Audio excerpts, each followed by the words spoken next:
అలా ఒక్క స్పూన్ నోట్లో పెట్టుకోగానే టేస్ట్ మాత్రం అదిర్స్.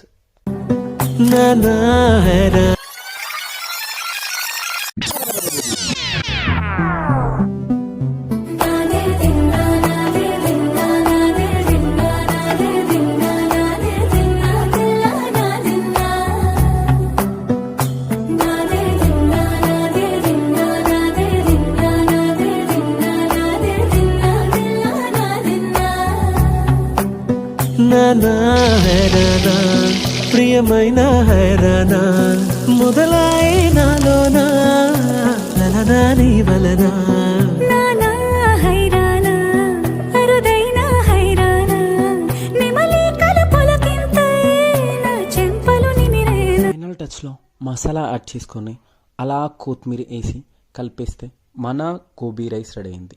గోబీస్తో ఇంకా ఏమేం వెరైటీస్ చేయొచ్చో కామెంట్